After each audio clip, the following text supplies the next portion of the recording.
벌써 2024년도도 세 번째 주가 되어지네요. 금방 가버립니다. 시간은 우리에게 딱 붙들고 있는 건 아니죠. 금방 가버립니다.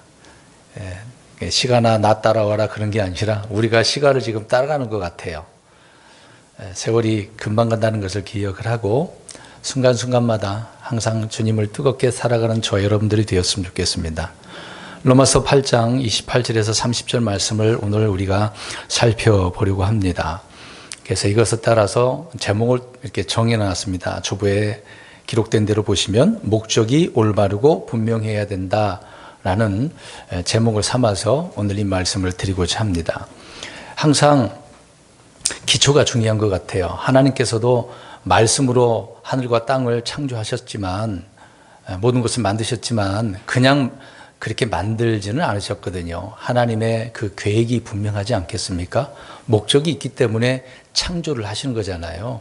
목적도 없이 뭘 만들겠습니까? 우리가 뭘 하나 물건을 만들 때도 어디에다가 쓰려고 뭘 하려고 만드는 그 목적이 있는 거죠. 하나님께서도 그렇습니다. 그렇듯이 우리도 올 한 해를 또 이렇게 시작을 했는데 교회적으로 또 아니면 개별적으로도 나라들도 마찬가지 아니겠습니까? 정부가 세워지면 다 목적이 있습니다. 어떤 이유가 있기 때문에 그 목적을 따라서 행하려고 하는 부분이 있지 않겠습니까?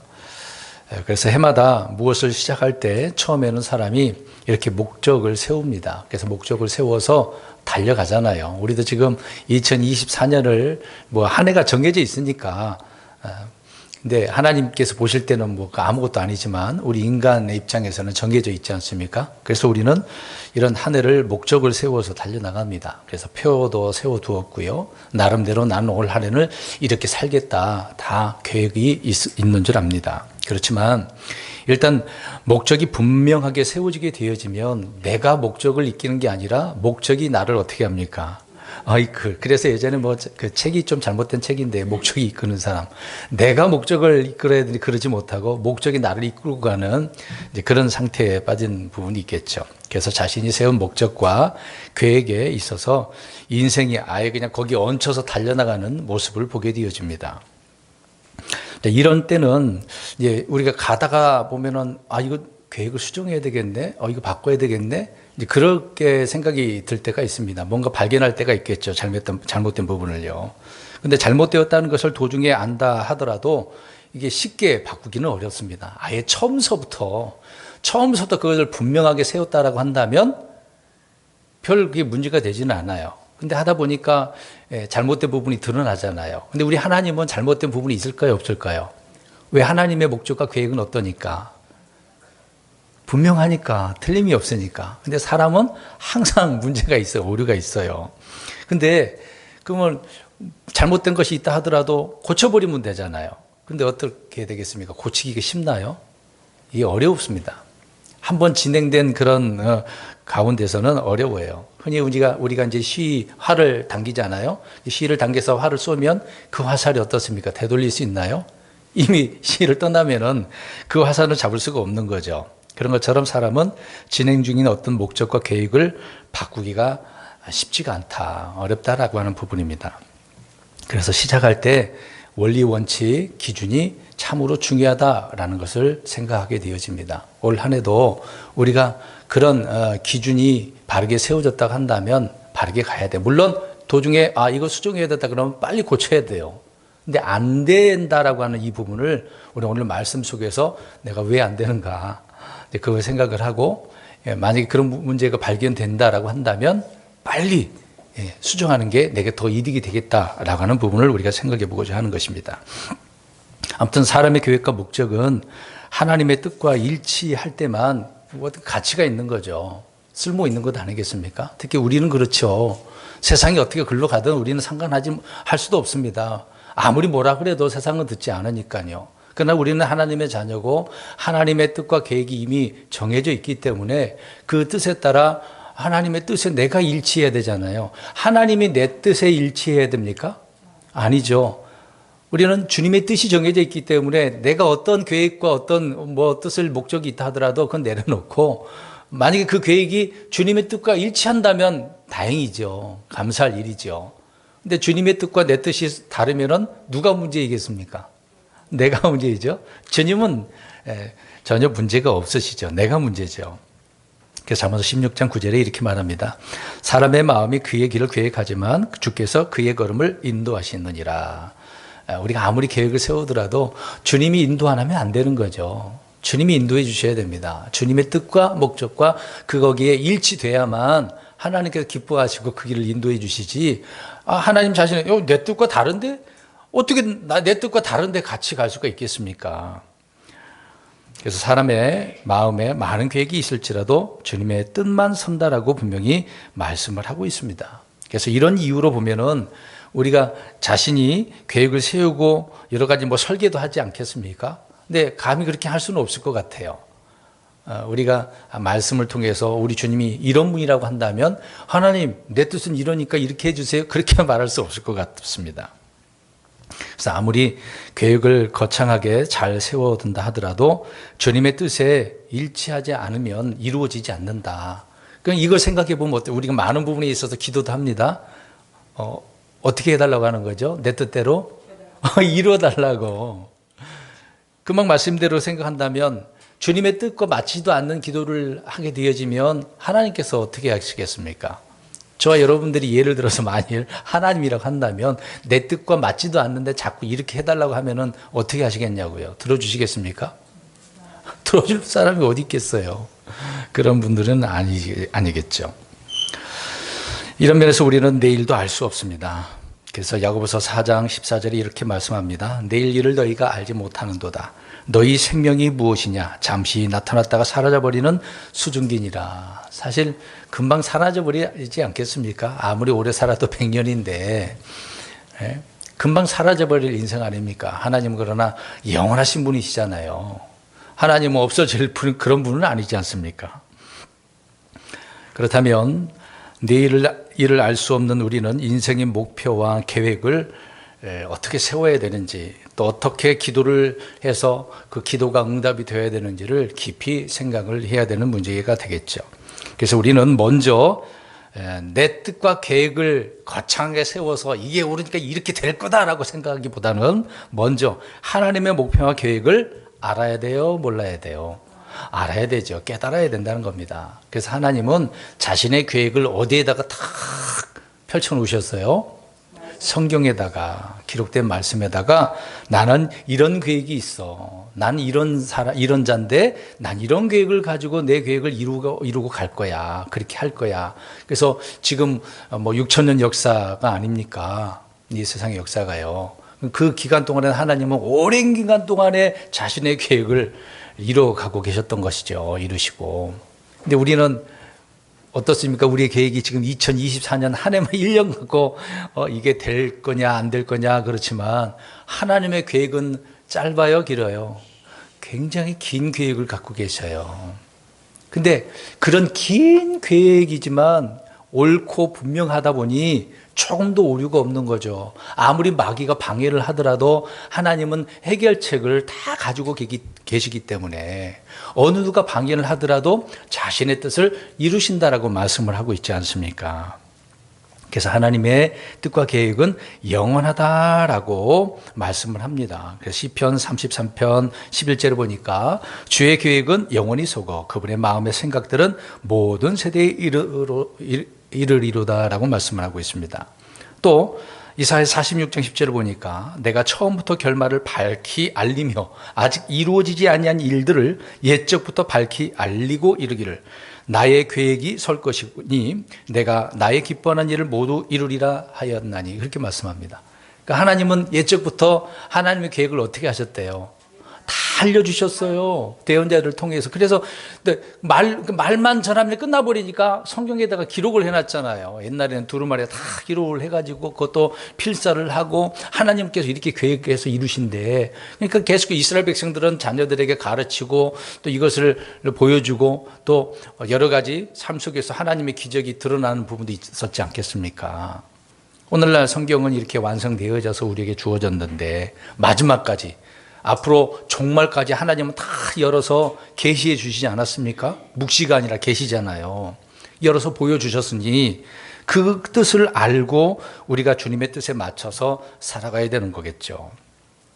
그래서 우리가 하나님의 뜻과 계획을 알고 하나님의 목적을 알고 바르게 행할 때에 우리의 계획은 내 계획이 아니라 이제 하나님의 뜻 안에 있는 계획이 되기 때문에 그 계획은 이루어질까요? 안 이루어질까요?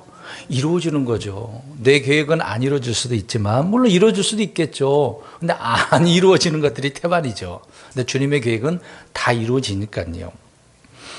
그래서 우리 하나님은 목적이 분명하신 분입니다.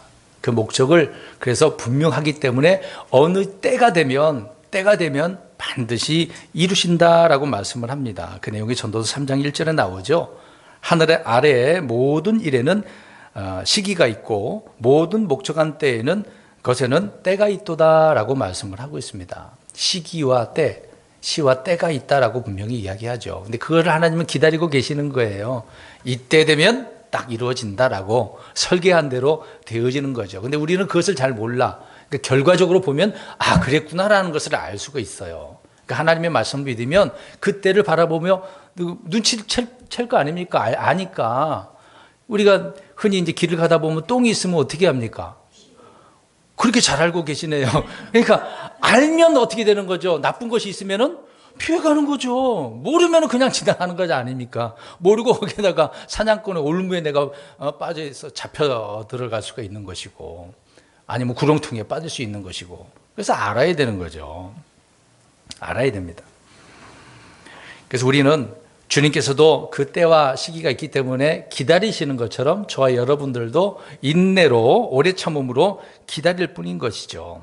전도서 3장 17절에 내가 내 마음속으로 이르기를 의로운 자와 사악한 자를 하나님께서 심판하시리니 이는 모든 목적한 것과 모든 일에 때가 있기 때문이로다. 그러니까 의로운 자나 사악한 자는 하나님은 심판하신대요.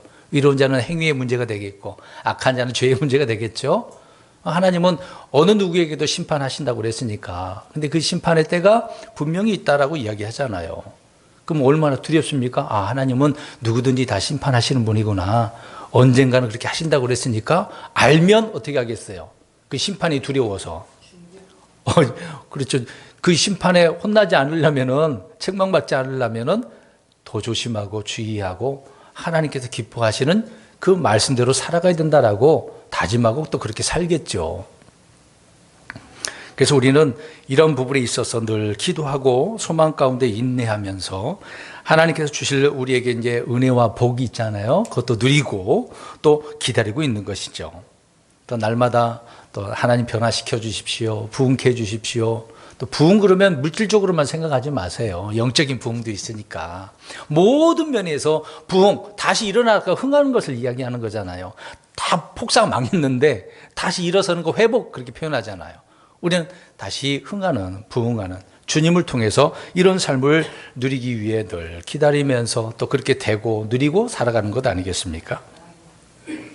우리 하나님은 전능하신 하나님이라고 첫 주에 말씀드렸습니다. 무한하신 하나님이잖아요. 못하시는 것이 없는, 불가능이 없는 그런 전지전능하신 하나님께서 자신의 그 예정표, 시간표가 딱 있는 거죠. 영원하신 분이 만들어 놓고 그 시간표대로 다 이루어 가고 있는 것입니다. 그러면 이 시간표를 우리가 알면 그때 가서 우리 이제 학교에 가잖아요. 우리 학생들 이제 새해가 되면 또 학년이 바뀌니까 학년이 바뀐 대로 그 매일 같이 월요일부터 뭐 토요일까지라고 한다면 어떻겠습니까? 그 수업이 정해졌어요? 안 정해졌어요? 정해져 있잖아요. 아침 몇 시부터 오후 몇 시까지 딱 정해져 있으니까. 그러면 그 시간표대로 학생들은 어떻게 합니까? 준비하고 거기 앉아서 강의를 듣는 거죠. 수업을 듣는 거죠.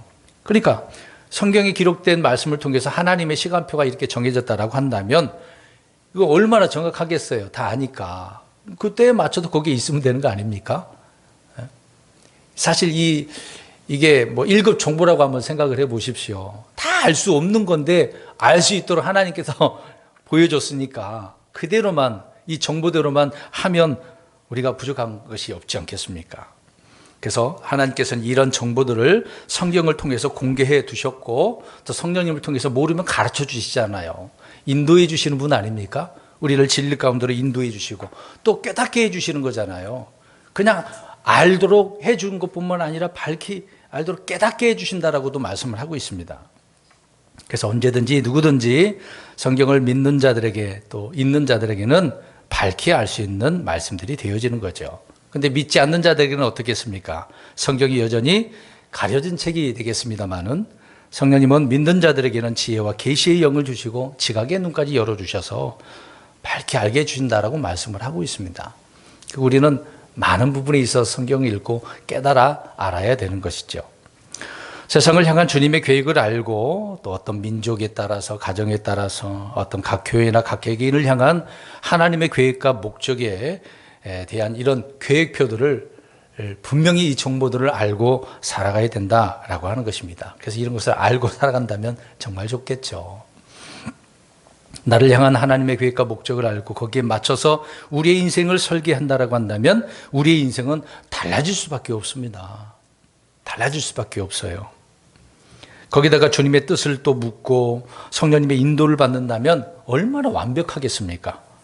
그러니까 완벽한 퍼펙트한 그런 인생과 퍼펙트한 성공, 복된 삶이라고 할 수 있지 않겠습니까? 그렇게 우리가 살아가야 되는데 늘 부족하고 괴롭고 나는 왜 이렇게 응답이 안 돼? 이렇게 살면은 기쁨이 없잖아요. 주님을 만난 그 기쁨 속에서 삶에 이런 기쁨도 있어야 되는데 이런 것이 없다라고 한다면 내가 믿는 거야? 나 구원받은 사람 맞아? 막 이런 생각들이, 잡다한 생각들이 다 스쳐 지나갈 수밖에 없는 거죠. 사랑하는 성도 여러분, 우리가 이렇게 누리고 살아가는 삶이 될 수 있다라고 하는 것은 특권인 것이죠. 우리 그리스도인들에게 특히 주어진 사실들 아니겠습니까? 그래서 주님께서는 늘 말씀합니다. 내게 물어, 내게 구해. 그러면은 묻고 구하면은 내가 어떻게 하겠다? 응답하겠다. 예레미야 33장 3절에 늘 우리 암송 그런 많이 하잖아요. 주께서 응답하신대요. 또 주님은 우리를 인도해 주신다고 그렇게 약속을 하고 있는 것입니다. 근데 이런 하나님의 계획과 목적을 이스라엘 백성들은 어떻게 했다라고 나오죠? 자, 우리 또 성경들을 찾아보겠습니다. 시편 107편 11절. 성경을 통해서 우리가 바르게 좀 이해를 했으면 좋겠습니다. 이스라엘이 샘플이에요. 이 샘플을 보고, 예를 보고 우리 자신을 밝히 알고 깨달아야 되겠죠. 107편 11절. 이스라엘 백성들이 어떻게 했는지 보겠습니다. 107편 11절 시작. 그들이 하나님의 말씀들을 거역하며 지극히 높으신 분의 계획을 멸시하였기 때문이라. 이스라엘 향하여서 하나님은 그들을 특별한 민족으로 세워주셨잖아요. 특별한 백성이라고 칭호하시고 내가 너희들을 향한 계획이 있어. 그런 계획을 가나안 땅에다 집어넣어놓고 하나님을 거룩하게 섬기도록 해주셨단 말이죠. 근데 이런 계획을 이스라엘 백성들이 어떻게 해버렸다고요? 멸시했다고요. 이 단어 잘 생각해 보시기 바랍니다. 멸시. 뭐 별것도 아니네. 뭐 하나님 뭐 그럴 수도 있고 안 그럴 수도 있고 뭐 다른 신이 섬기니까 더 좋은 것 같은데 막 이렇게 나오는 거죠. 아니 도대체 하나님을 어떻게 하는 거예요? 하나님을 멸시했다라고 할 정도면 그들이 하나님을 안 거예요, 모르는 거예요? 제대로 모르는 거죠. 그냥 눈에 보이는 기적 정도만, 그 정도만 하나님 그런 정도의 하나님으로만 생각했다라고 하는 것이죠. 잘못된 생각들이 얼마나 많았는지를 알 수 있습니다. 그럼 이스라엘뿐만 아니라 이교도들은 또 어떻게 했습니까? 이교도들은 또 어떻게 했겠어요? 우리 좀 미가서 가보겠습니다. 미가서 4장 12절. 미가서 4장 12절. 읽어봅니다. 시작. 그들은 주의 생각들을 알지 못하며 그의 계획을 깨닫지 못하느니라. 곡식단을 타작마당에 모음같이 그가 그들을 모으리라. 그러니까 알지 못하니까, 주님의 생각을 알지 못하니까 이들을 어디에다가 몰아넣는 거예요? 타작마당에다가. 타작마당에 왜 몰아넣습니까? 그렇죠. 곡식과 단이라고 그랬잖아요. 알곡은 어디에다가? 창고 곡간에다가. 쭉정이는 불태우는 거잖아요. 이게 심판하겠다 그 얘기를 하고 있는 거죠.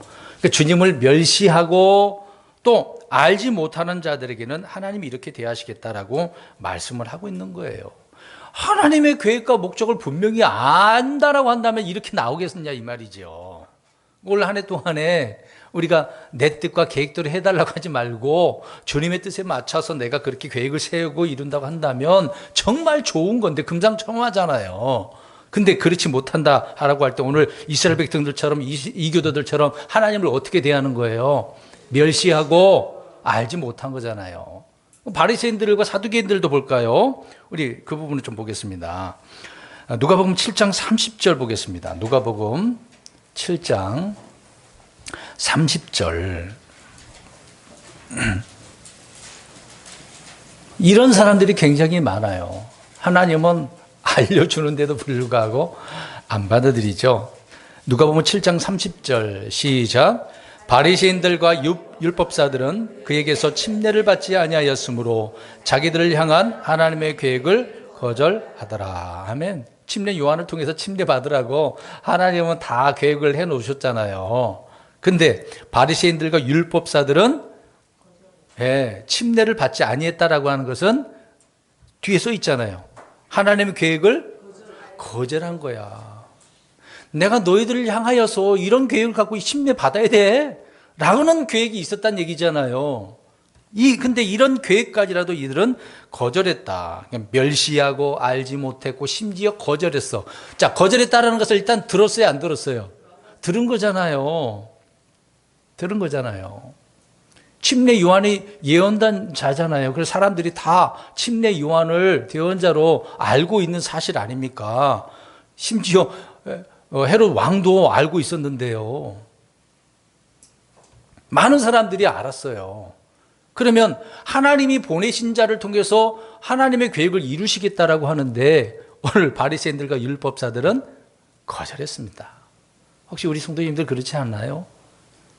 저 여러분들을 향한 하나님의 계획이 있는데 거절했다라고 생각을 해보세요. 정말 하나님은 어떻게 생각을 하고 있는 거죠? 모든 사람들이 다 멸망치 않기를 원하시는 하나님께서 구원받으라고 전도자들을 통해서 열심히 복음을 선포하고 있습니다. 근데 거절을 해요? 얼마나 대단한 사람이면 거절합니까? 하나님은 분명히 계획과 목적을 가지고 일을 행하시고 계십니다. 근데 사람들은 그 계획과 목적을 멸시하고 깨닫지 못하고 거절하고 있으니 정말 안타까운 현실입니다. 오늘 이건 분명 우리가 짚고 넘어가야 될 것 같아요. 한 해 동안 믿음으로 산다라고 할 때 이 부분을 우리가 간과하지 않았으면 좋을 것 같습니다. 여러분들은 하나님의 뜻과 계획을 알고 계시는가? 이 질문을 우리 자신에게 던졌으면 좋을 것 같습니다. 하나님은 모든 사람과 개개인 그 한 사람 한 사람을 향한 크고 놀라운 계획이 분명하게 있다라고 말씀을 하고 있습니다. 그러니까 주님은 결코 계획이 없이 무계획으로 사시는 분은 아니죠. 이때가 되면 그때 계획을 세워가지고 이렇게 하겠다? 그런 분은 아니란 얘기란 말입니다. 우리는 목적과 사명을 지닌 그런 존재로 지음을 받았다라고 성경은 말씀하고 있습니다. 그래서 하나님의 뜻과 계획과 목적 아래서 살아가야 되고 또 살고 있는 것이죠. 사랑하는 성도 여러분, 나를 향한 주님의 뜻과 계획을 우리는 그래서 분명히 발견하고 깨달아서 우리의 인생에 분명한 목적이 있는 사람으로 살아가야 되는데 성령님의 그 충만함을 통해서 인도하심을 통해서 그렇게 또 돼야 되는 것이죠. 그럴 때 나의 뜻과 계획의 그런 목적이 있다라고 한다면 이런 것들을 내려놓고 이런 것들을 부인하고 주님의 뜻만이 이루어지기를 원합니다 라는 그런 기준으로 살면서 살아가야 되겠죠. 우리 성경 하나 또 보겠습니다. 에베소서 1장 11절을 가서 보겠습니다.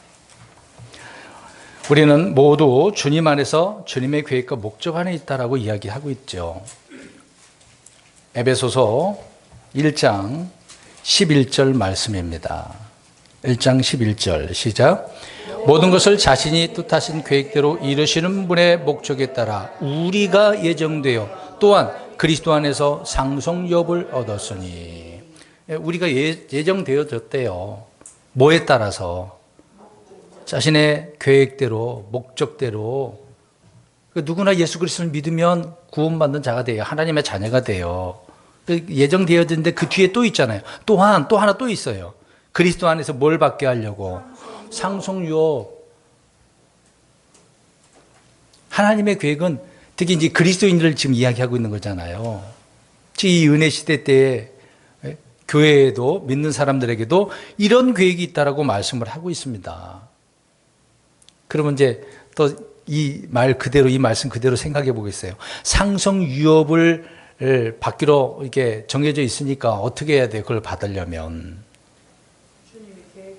그렇죠. 계획과 목적대로 살아가야죠. 믿음의 선한 행위를 통해서. 기본적으로 받는 상속뿐만 아니라 또 잘했다라고 하는 보너스적인 그런 상급이 있는 것 아니겠습니까?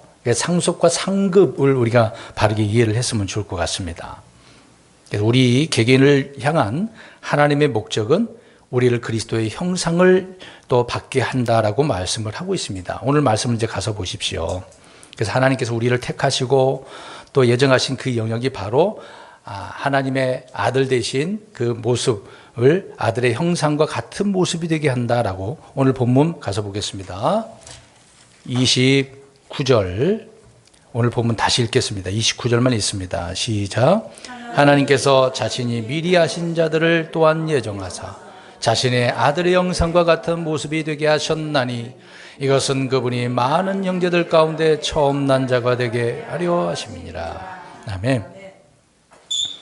아들과 같은 형상과 같은 모습 그렇게 되게 하셨대잖아요. 그렇게 지금은 우리가 내 형상이라고 생각하면 안 돼요. 그러니까 하나님께서 우리를 보실 때 어떤 형상으로 보시는 거예요? 뭐 자신의 아들과 같은 형상. 이것도 하나님의 계획과 목적이란 얘기죠. 그러니까 저와 여러분들은 이런 사람이 된 거예요. 근데 왜 나 자신을 격하시키고 뭐 늘 생각하면 육신의 일 때문에 우리가 죄 때문에 고통당하는 것 때문에 나 자신을 이렇게 낮추잖아요. 물론 겸손해야 되겠습니다만은 좀 때로는 자부심도 있어야죠. 우리 하나님이 이런 하나님이야. 나는 물론 연약한 부분이 있지만 하나님께서 나를 이렇게 세워주셨어. 만들어주셨어. 새로운 창조물이 되게 하셨어. 이렇게 예정하셨어. 라는 어떤 자부심도 긍지도 있어야 되지 않겠습니까? 하나님은 이렇게 계획을 가지고 이미 다 이루셨고 또 이루시는 그런 부분 아니겠습니까? 그래서 우리는 이런 점에서 저와 여러분은 그리스도를 이렇게 나의 주님으로 또 섬기고 또 삼아야 되고 그분의 발자취를 따라 살아가야 되는 거죠. 그래서 어린이 찬송가에도 주의 발자취를 이렇게 따라가야 된다는 노래도 부르는 거잖아요. 주님께서 나를 따라오라고 그랬는데 안 따라가고 있어. 내 길로만 가는 거죠. 자기 십자가 지고 따라가려니까 내 십자가를 지고 나만의 길을 가는 사람들이 많아요. 근데 그게 아니죠. 내게 어떤 십자가가 있다고 한다면 주님께서 가신 그 길로 어떻게 해야 됩니까? 따라가야 되는 거거든요. 근데 그러면 이렇게 생각합니다. 주님께서 가신 그 길은 어떤 길이었어요? 영광 받는 길이었습니까? 네. 이것은 그래서 사람들은 싫어하잖아요. 하나님 너무 힘들어요. 힘들죠. 근데 왜 이런 길을 우리가 가야 됩니까? 나중에 우리가 받을 영광을 생각한다면, 현실을 보면 괴롭고 힘들지만 영광을 본다라고 한다면 이겨낼 수 있는 거죠. 이제 그럴 때 힘드니까 하나님 그 영광이 있는데 이길 힘을 주세요. 잘 견디게 해주세요. 그렇게 해야 되는 것 아니겠습니까? 그것이 바로 주님의 뜻과 목적에 합당하게 살아가는 사람의 그 삶이라고 할 수가 있는 것입니다. 그래서 주님께서 우리 안에 사시고 또 일하시도록 나 자신을 주님께 굴복시키고 내어드려야만 한다라는 것입니다. 네, 내 생각을 꾸집어내가지고 하나님 이렇게만 해주세요. 그렇게 고집 피우지 마시고 그 고집을 내려놓고 주님의 뜻에 따라가야 되는 것 아닙니까? 우리의 삶은 더 이상 우리 자신의 이기적인 그런 목적을 충족시키기 위해서 존재하는 그런 존재는 잘못된 것인 것이죠. 그런 것이 아니라는 얘기입니다. 주님의 뜻 안에서 살고 주님의 능력과 성품으로 살고 주님의 형상과 일치되는 것이 저와 여러분이 하나님의 뜻에 합당한 또 그 계획과 목적이다라고 하는 것입니다. 베드로전서 4장 2절과 3절을 읽겠습니다. 그래서 베드로 사도가 이 부분을 정확하게 꼬집어서 이야기합니다. 더 이상 너희들은 육신의 종욕대로 살아서는 안 돼 라고 강조를 하고 있는 거죠. 여러분 베드로 사도도 무시해서는 안 됩니다. 베드로 사도도 잘못한 막 성질내는 부르는 그런 사람처럼으로만 생각해서는 안 되죠. 베드로전서 4장 2절 3절 두 구절을 읽겠습니다. 시작. 그러므로 그는 육체 안에 거할 자기의 남은 때를 더 이상 사람들의 정욕을 따라 살지 아니하고 하나님의 뜻을 따라 살아야 하리라.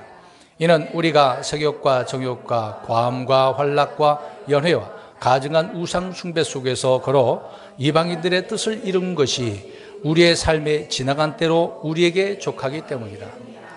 우리가 과거에 이렇게 살았으면 그냥 과거를 끝내버리고 지금 이렇게 살면 안 돼. 지금은 하나님의 뜻에서 살아야 돼. 라고 3절 후반절에 이야기하고 있는 거죠.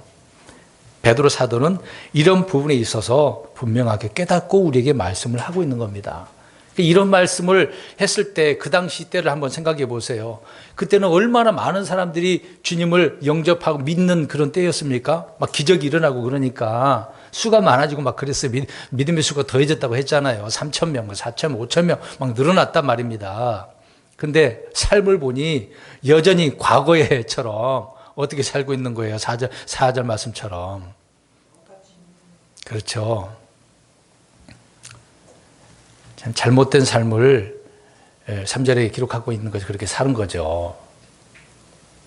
그러니까 이것을 보고서 베드로 사도가 야, 하나님의 뜻대로 살아가야 되는데 육신의 전욕으로 살아서는 되겠냐. 그 말씀을 하고 있는 것 아니겠습니까? 여러분 이제 구원에 대해서도 우리가 생각을 해보세요. 근데 구원이라고 하는 것은 어쩌다 보니까 나 구원받게 됐네. 이렇게 생각하는 사람들이 많아요. 여러분 어떻습니까? 저와 여러분들이 구원받았다라고 한다면 그냥 우연이에요? 어쩌다가 구원받은 거예요? 그 구원은 어떻게 된 거죠? 네, 뭐 아셨네요. 하나님의 계획과 목적에 따라서 구원받은 것이거든요. 이 구원은 그래서 값진 거거든요. 그냥 그렇게 된 게 아닙니다. 하나님이 그런 계획이 있었기 때문에 저 여러분들이 예수 그리스도를 믿고 구원받은 사실 아닙니까? 이런 것도 구원이라고 이제 선물이니까 선물은 그냥 값없이 주어지니 그 가치를 모르는 거죠. 그 가치를 이루시기 위해서 하나님께서는 자신의 아들을 어떻게 하셨어요? 예, 십자가에 내어주셨잖아요. 죽게 하셨잖아요. 고통만 당한 게 아니라 죽으셨다고요. 우리를 구원하시려고. 그게 하나님의 계획 아닙니까? 그런 계획이 이루어져서 우리가 구원받게 된 거. 정말 감사한 일이죠. 그래서 우리는 하나님의 계획의 목적에 따라서 새롭게 이렇게 지음을 받았고 또 하나님의 뜻대로 그리스도의 형상으로 변화받았고 또 변화받으며 살아가는 자들 아닙니까? 이 부분에 있어 성경 또 구절을 읽어봐야 되겠네요. 고린도후서 3장 18절을 보겠습니다. 고린도후서 3장 18절. 여러분 이제 거울을 보면서 난 이렇게 생겼어 저렇게 생겼어 내 형상 갖고 뭐 이렇다 저렇다 얘기하지 마시고 거울을 보면서 누구의 형상이 떠올라야 되는지를 우리는 보셔야 돼요. 고린도후서 3장 18절. 고린도후서 3장 18절 시작. 그러나 우리는 다 가리지 않은 얼굴로 거울을 보는 것 같이 주의 영광을 바라보며 같은 형상으로 변화되어 영광에서 영광에 이르렀나니 이것은 곧 주의 영으로 말미암은 것이니라. 아멘. 자, 거울을 보고서 개개인의 나 자신을 보지 말고 누구를 봐야 돼요? 주의 영광을. 나는 이렇게 주의 영광을 아름답게 우리 아들의 형상대로 그렇게 지음받은 자가 됐어. 이게 하나님의 계획과 목적이야. 라는 것을 우리가 늘 거울을 보면서 생각해야 되는 것 아닙니까? 그래서 주님은 우리 안에서 그렇게 이루어 나가고 계신다는 거죠. 또 우리를 또 빚어 가시는 거예요. 지금은 육신적으로 이렇게 되어져 있지만 내 영적인 부분까지라도 하나님은 이루시고 또 빚어 가신다라고 말씀을 하고 있지 않습니까? 이 부분도 우리는 성경으로 찾아서 읽어야 될 것 같아요. 갈라디아서 4장 19절입니다. 갈라디아서 4장 19절. 이미 이루신 것도 있고요. 그리고 매일매일 이렇게 돼야 되는 것도 있어요. 갈라디아서 4장 19절 읽겠습니다. 이게 바울 사도가 얼마나 이 문제를 놓고 애썼는지를 알 수가 있습니다. 시작. 내 어린 자녀들아, 너희 안에 그리스도께서 형성되실 때까지 내가 다시 너희로 인해 해산하는 수고를 겪노라. 아멘. 주님이 이미 이루신 것도 있지만 이루어 가야 되는 부분도 이야기하고 있는데, 또 우리는 그리스도의 모습으로 변화되어야 되고, 또 그런 부분에 있어서 형성되실 때까지라고 표현하지 않습니까?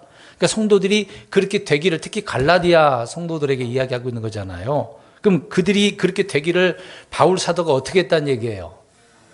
해산하는 고통이 어떤 의미일 것 같아요? 어떤 노력을 했다는 얘기 아닙니까? 힘든 고통을, 많은 일들을 했다는 얘기예요. 시간도 몸도 아끼지 않고. 근데 갈라디아 성도들은 그 부분을 잘 이해를 못한 바가 있기 때문에, 왜 그러냐면 잘못된 복음이 갈라디아 교회에 들어왔지 않습니까? 그런 부분을 정확하게 꼬집어주고 있는 거죠. 야, 너희들 하나님의 형상대로 그렇게 형성되기까지 내가 얼마나 이런 노력을 했는지 아냐? 내가 너희들 가르치지 않았니? 복음 전하지 않았니? 근데 왜 잘못된 복음으로 인해서 이렇게 흔들려? 그런 말씀을 하고 있는 내용 중에 하나인 것이죠. 해산하는 고통, 이 상고를 겪는 거 쉬운 일은 아닙니다. 그러면 우리 자신들도 어떻게 해야 된다는 얘기예요? 이렇게 바울처럼 해산하는 고통이 있어야죠. 상고가 있어야 되는 거죠. 우리 특히 여성분들, 우리 어머니 되신 분들은 그런 고통 속에서 자녀들을 어떻게 했습니까? 낳죠. 요새는 너무 힘드니까 어떻게 합니까? 쉽게 나기 위해서. 수술 마취하고. 그래서 나중에 마취 풀리면 아프긴 아프잖아요. 근데 그 순간에 그 고통을 견디지 못해서 너무 힘드니까 쉽게 나기 위해서 수술하잖아요. 주사를 넣고. 근데 우린 그렇게 하지 말자고요. 하나님 너무 힘들어요. 주사 좀 놔주세요. 혹시 그러신가요? 네? 주사 좀 맞아보시지 않았습니까? 어디 아프면 병원에 가서 주사 맞잖아요. 예방주사도 맞잖아요. 왜 그럴까요? 너무 아프고 죽을 수도 있으니까.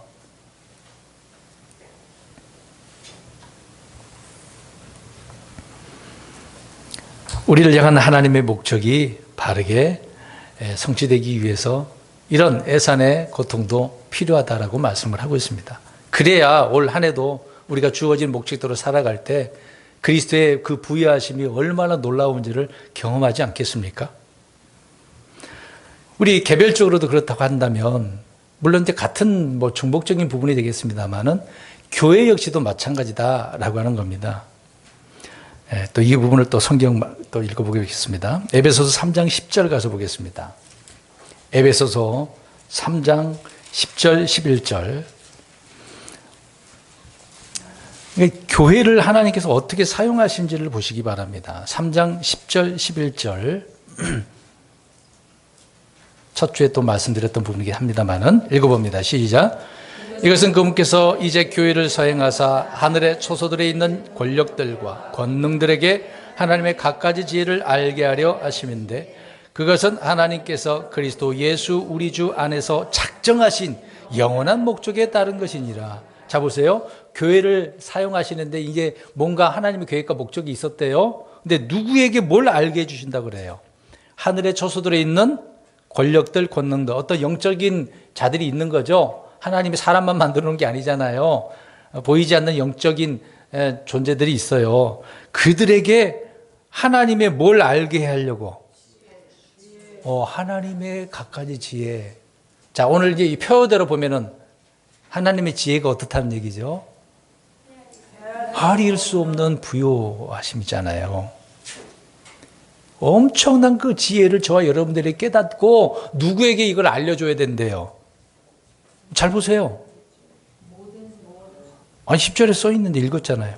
하늘의 초소들에 있는, 그러니까 불신자들 뿐만 아니라 저 영적인 존재들까지라도 우리가 알려줘야 돼. 그들은 모른다는 얘기잖아요. 보면은 알게 해줘야죠. 아, 하나님은 이런 계획을 갖고 있구나. 우리가 깨닫고 알려줘야 돼요. 우리의 삶을 통해서. 그것을 보고 영적인 존재들이 하나님의 계획이 이랬구나 라고 알게 된다라고 이야기하지 않습니까? 놀라운 거예요. 그러니까 저와 여러분들의 역할이 정말 중요한 거거든요. 우습게 생각하면 안 됩니다. 올 한 해 그래서 표회를 왜 삼았겠습니까? 주님의 그 부여하심은 헤아릴 수가 없다고요. 얼마나 무궁무진한지, 무한한지를 내가 깨닫고 나 자신에게도 좀 선포 좀 해요. 하나님 이런 분이다라고 경험 좀 해야 되지 않겠습니까? 그래야 경험해야 확실하게 우리가 전할 수 있는 거죠. 교회의 머리는 우리 예수님이고 또 교회는 주님의 몸이라고 하잖아요. 우리도 믿는 자를 이야기한다면 우리는 그냥 교회 회원으로만 생각하면 안 돼요. 그래서 지체라는 표현을 하고 있지 않습니까? 그런 지체들을 통해서, 교회를 통해서 주님께서는 자신의 뜻을 교회에 가시고 일하신다. 주님 혼자 일하시는 게 아니에요. 저 여러분들을 일꾼으로 삼았다 그러지 않습니까? 우리는 일꾼 됐단 말이죠. 일꾼. 일하는 사람들이에요. 그래서 성경에 바울이 이런 표현도 하잖아요. 일하기 싫으면. 잘 알고 계시네요. 굶어야 돼. 굶어야 된다고요. 우리가 주님의 영적인 것들을 누리고 살려면 일해야죠. 하나님의 계획과 목적에 합당한 삶을 그렇게 살아가야 되는 부분 아니겠습니까? 그런 우리들을 주께서 또 보호도 하신다고 하니까 충만함이 이르러야 된다. 이제 두 구절만 우리가 또 읽겠는데요. 자, 에베소서 1장 22, 23절 또 가겠습니다. 1장 22, 23절. 교회를 그래서 주셨대요. 저 여러분들이 주님의 몸된 교회 아닙니까? 또 지역교회도 있고. 에베소서 1장 22, 23절 시작. 또 모든 것을 그분의 발 아래 두시고 그분을 모든 것 위에 머리가 되게 하사 교회에 주셨느니라. 교회는 그분의 몸이니 곧 모든 것 안에서 모든 것을 충만하게 하시는 분의 충만이니라. 아멘. 그러면 보겠습니다. 주님은 모든 것에 충만하신 분이에요. 근데 저와 여러분들을 교회를 통해서 이제 사용하신다고 해요. 그러면 저와 여러분들도 충만해야 돼요, 안 해야 돼요? 근데 그 충만이 앞에 있는 것처럼 어떻게 해요? 모든 것에서라고 이야기하잖아요. 모든 것에서. 모든 것 안에서 모든 것이라고 이야기하고 있습니다. 그러면 이렇게 충만해야 되잖아요. 주님의 능력으로, 은혜로, 긍휼로, 진리로, 사랑으로, 말씀으로 충만해야 되잖아요. 그래서 저와 여러분들을 통해서 드러나야 되는 거죠. 그 충만함이. 그러니까 결과적으로 열매로 나타나야 된다, 그 얘기를 말씀하고 있지 않습니까? 교회는 또한 거룩하고 또 정결해야 된다라고 합니다. 처음에 제가 기도할 때도 항상 빠지지 않고 하는 기도 내용 중에 하나입니다. 이제 마지막 부분을 또 읽겠습니다. 에베소서 5장 26, 27절. 에베소서 5장 26, 27절을 읽겠습니다. 마지막 구절입니다. 시작. 이것은 그분께서 말씀을 통해 물로 씻음으로 교회를 거룩히 구별하고 정결하게 하려 하시며 또 그것을 점이나 주름이나 그런 것이 없는 영광스러운 교회로 자신 앞에 제시하려 하심이며 교회가 거룩하고 흠이 없게 하려 하심이라. 아멘. 하나님께서 교회를 그렇게 거룩하도록 흠이 없도록 하셨다라고 이야기를 하고 있습니다. 이게 하나님의 계획과 목적, 교회의 목적이라고 한다면 이렇게 돼야 되는 것이죠. 그래서 그렇게 되기를 늘 우리는 기도하고 삶 속에서 열심히 해산의 고통을 통해 열매를 맺기 위해서 살아가는 것이죠. 일꾼으로서. 이런 주님의 고유한 목적을 인식을 하고 살아가야 되는 것입니다. 결론적으로 말씀드린다면 하나님의 계획과 그 목적은 분명하다. 그 분명한 계획에 저와 여러분들의 계획을 어떻게 하자?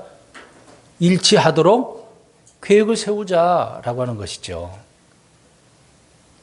내 뜻에 하나님 이렇게 해달라고 하는 것이 아니라 주님의 뜻에 일치하도록 내 계획을 다시 세워야 돼요. 중간에 이거 잘못됐다라고 한다면 빨리 고치는 게 낫죠. 늦게 알아채면 늦게 알아챌수록 어떻게 되겠습니까? 그 결과는 좋지 않은 거잖아요. 빨리 알아채서 수정을 해야 되는 겁니다.